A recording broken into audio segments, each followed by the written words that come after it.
Yes, welcome to Bikes of Rye. So I want to talk to you guys about the 1,000 miles I've covered so far on my very beautiful S1000R. I've actually covered 1,096 miles. So a couple of things we should talk about then. Firstly, I want to point out the wear on the rear tyre. So one thing I was worried about getting a litre bike, or a sporty one at that, was how long would these rear tyres last.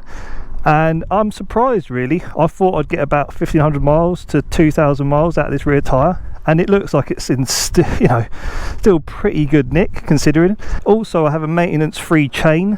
I haven't actually put 1 ounce of oil on it, and yeah, it's in really good nick. When I had the bike serviced, which was about 600 miles, of course they checked the tension and they made a small adjustment, but yeah, all is good. So yeah, you don't have to oil this. It's an endurance chain is what it's called, and so far so good. I mean, I probably will give it a bit of a clean at some point, but yeah, thought I'd mention that. Other things that are going to come in the future with the bike is a set of Black Widow headers. I do have those, but I'm having to wait to have them installed. So if you're new here, the plan of action is to have the bike basically rolling roaded in the morning. Then the guys, this tuning company that I'm going to use, are going to then install the headers for me.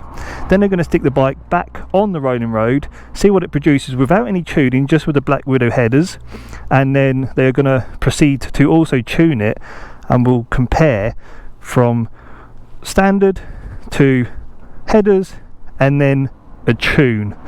So really excited. If you are new here, as I say, go ahead and subscribe if you want to follow the progress on this and see what kind of results we get. Let's just fire it up.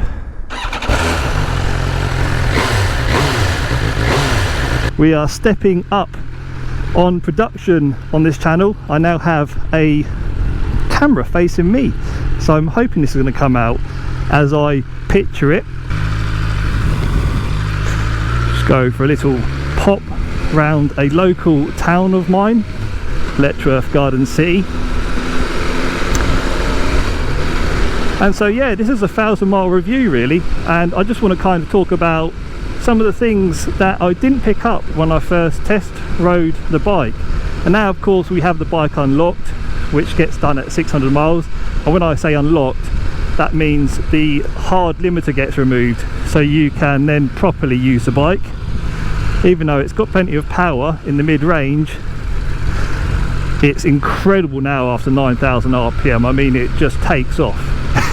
Absolute missile. Wants to lift the front wheel in second and third, no bother. But talking of lifting the front wheel, I am gonna say that I think it's a little bit obvious that this bike is restricted still. And when I say it's restricted, what I mean is I feel that you're not necessarily getting, oh, there's a diversion here, road ahead closed. Yeah, I don't feel like you get 100% throttle when you ask for it. And I've seen the likes of the R being restricted, and how many, you know, the gains that you can get when you have the bike tuned. I mean, sort of in the region of 50 horsepower in the mid-range is like what I've seen in some places. What's this guy doing? Cool. So yeah, I just felt, you know, second, third gear, sometimes I feel like, yeah, as I say, you're not getting, like, if you pin it, I don't feel like you're getting 100% throttle. And then there's a noticeable difference between like 100% throttle and 90% throttle. So that little extra turn at the end really makes a difference. Now let's talk about the fueling, and I'm going to try and get the bike to do it here. I mean, it might not even come over in video, but it's doing it now. And it's when you're sort of on a partial throttle opening, you can feel the bike almost, I wouldn't say it's missing, but there's like it surges ever so slightly, and I would say that actually on occasions it's really obvious and quite bad. Like when you hold it at speed like this, it's fine, you don't notice it. It's only when you're sort of, I'd say, slowing down and holding the throttle ever so slightly open, and I've not noticed that on other bikes I've ridden before, especially if you're going, like, say if you're going downhill ever so slightly. I mean, I'll do it now, like, you let go and it's like a, yeah, it's like a miss, and then it's like surging. The lower your RPM is, it's doing it now. It's like making me rock back and forth ever so slightly.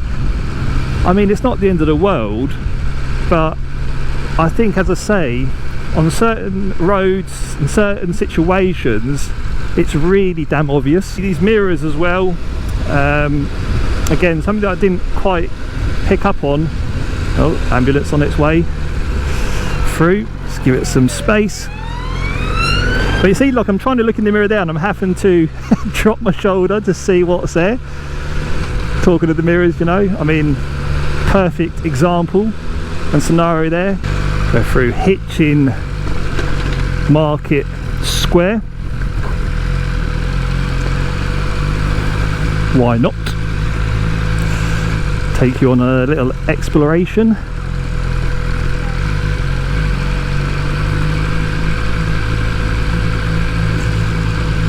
If you've ever watched Dr. Foster on BBC One,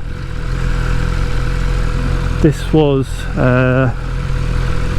part of the end scene of the series, this location. Little random fact for you there. And actually, I think this market square gets used in a handful of TV shows. It's quite picturesque.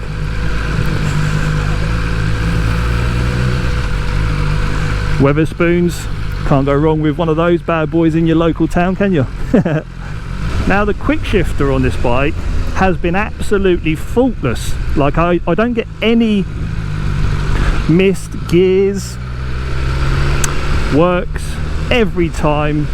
However, when I say it's been faultless, I do feel at times that certainly when you're going down the box, it's a bit slow. Like, if you're going down the box in quick succession, I feel like the mechanism and the way the bike provides a feel to you, it kind of slows the shifts down. So if you're like trying to knock it down, you knock it down and then it will forcefully pause the peg. Like, there is actually a gadget, okay, on the quick shifter that will basically adjust how the peg feels. Okay, so when you've got it on road mode, the peg can be soft, and when you have it on dynamic or dynamic pro, okay, the peg will then start, like, stiffen up. It just wants to go round corners. I love it. It's just so easy. But yeah, the quick shifter, I say, it is very, very good. It's actually the best quick shifter I've had on a bike, because you just got that adjustability and feel. But as you're getting on it, I feel sometimes you do get a little bit, yeah, it just feels like it could be a bit quicker, a bit snappier. But yeah, overall, I'm absolutely loving this bike. I'm still getting to know it properly. 1,000 miles. I haven't properly lived with it yet, let's be honest.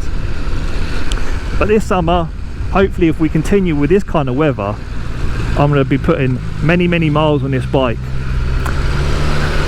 So, with that said, guys, just a quick one. I just wanted to give you kind of my feedback. Hope you enjoyed the video. If you did, let me know with the thumbs up.